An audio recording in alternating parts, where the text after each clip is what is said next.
Hello guys! Good morning everyone! Welcome to another vlog! Char! So, I'm currently in isolation. So, samahan niyo ako guys kung anong mga gagawin natin buong araw. Okay? It's currently 9:20 a.m. in the morning. So, papakita ko sa inyo kung ano yung mga meal ko, yung breakfast ko this morning. Thank you, Ayu, Warisa, and Dee for the breakfast.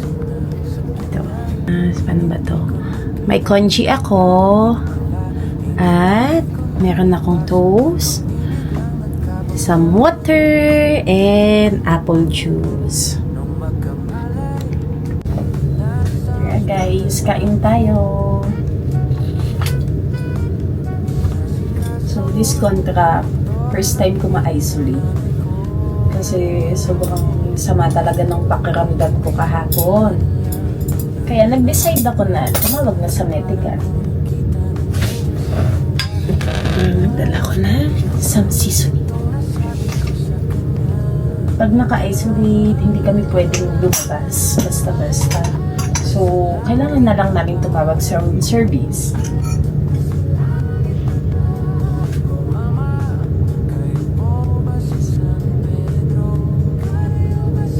Kain tayo. Kain guys. Sarap ng congee. Para plain lang siya.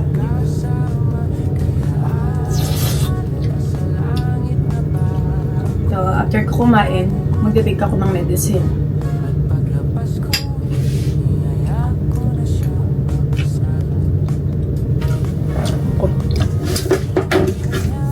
Meron ako medicine from primary.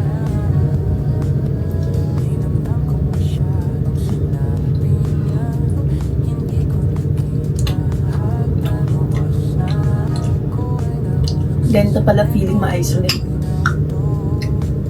Itong cabin na to, nag-transfer ako kahapon. Kasi hindi ako pwede dun sa cabin namin. Para hindi din ako ma-expose dun sa kakabina ko. Diba? Hindi na magkahawaan.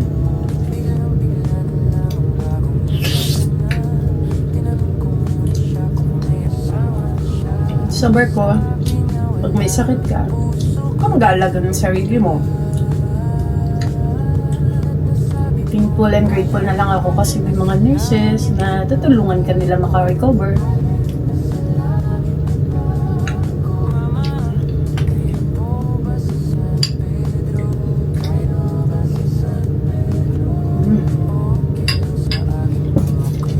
Sana siyempre.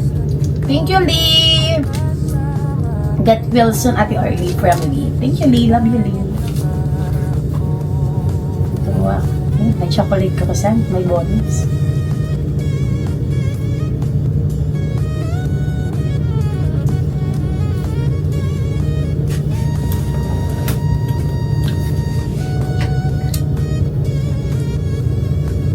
So, kung nagkasakit dito, lahat naman provided.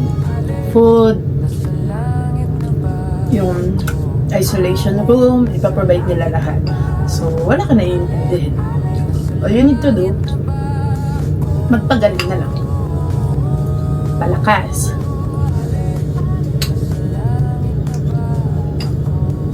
Sana nga makarecover na ako agad.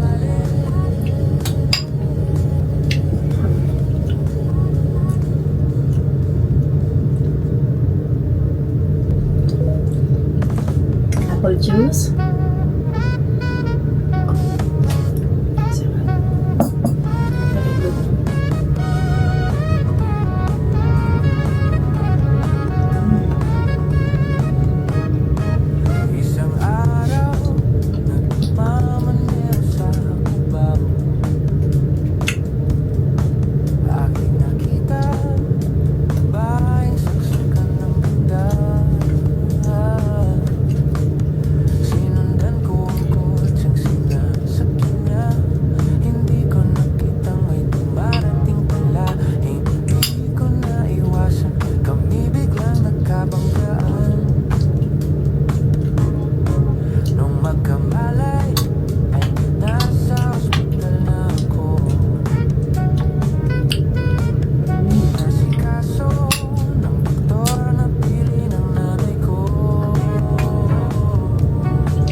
kahapon, yung ginawang test sa akin, swabbing.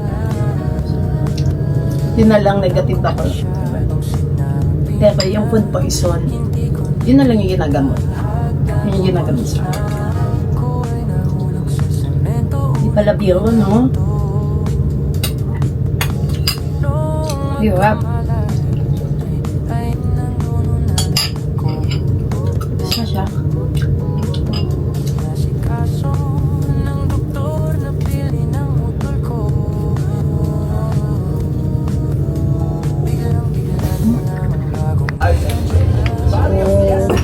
Busog na ako. Katik na tayo ng medicine. Ito yung binigay sa akin. Sabi nung nurse, parang same din daw to ng local brand sa Pilipinas. So, hindi ko na ininom yung medicine na dala ko. Ito na lang. Kasi ito yung ininom ko kahapon. Para gumaling na tayo. Kasi ang hirap ma-isolate. Hindi pala biro talaga.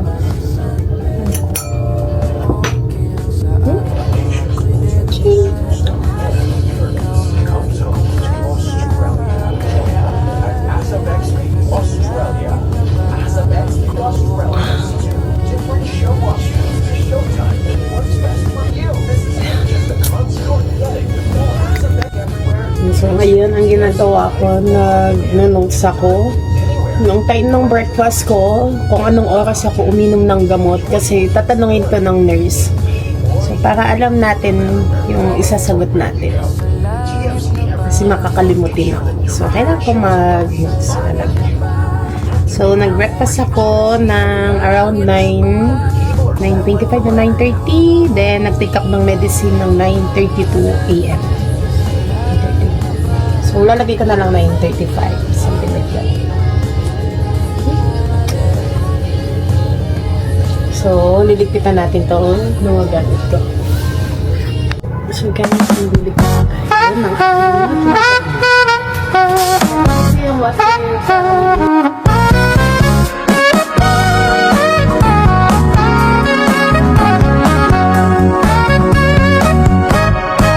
isang araw nagmamaneho sa Cubao, aking nakita babaeng saksakan ng ganda. Sinundan ko ang kotseng sinasakyan niya. Hindi ko nakitang may dumarating pala. Hindi ko naiwasan, kami biglang nagkabanggaan. Nung magkamalay ay nasa ospital na ako.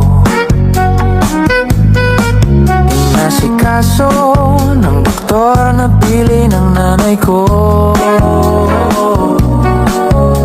Biglang-bigla na lang ang nurse nandyan na. At para kong nakita ng angel sa ganda. Kahit nagde-deliryo, itong nasabi ko sa kanya.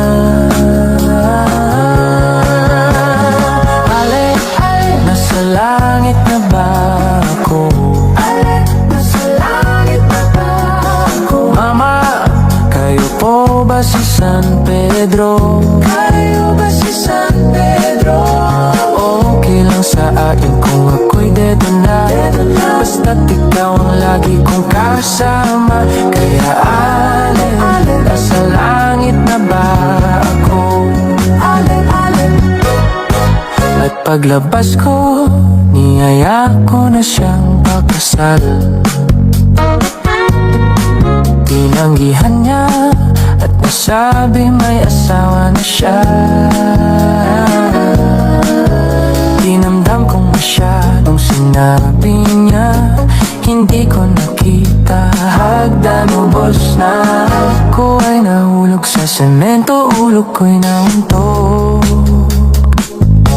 Nung magkamalay ay nandun na ako. Inasikaso ng doktor na pili ng utol ko. Biglang-bigla na lang ang bagong nurse nandyan na. Tinanong ko muna siya kung may asawa na siya. Sabi niya wala, ang puso ko'y biglang natuwa. At nasabi kong Ale, ale, nasa langit na ba ako? Ale, nasa langit na ba ako? Mama, kayo po ba si San Pedro? Kayo ba si San Pedro? Okay lang sa akin kung ako'y dedo na, basta't ikaw ang lagi kong kasama. Kaya ale, nasa langit na ba ako?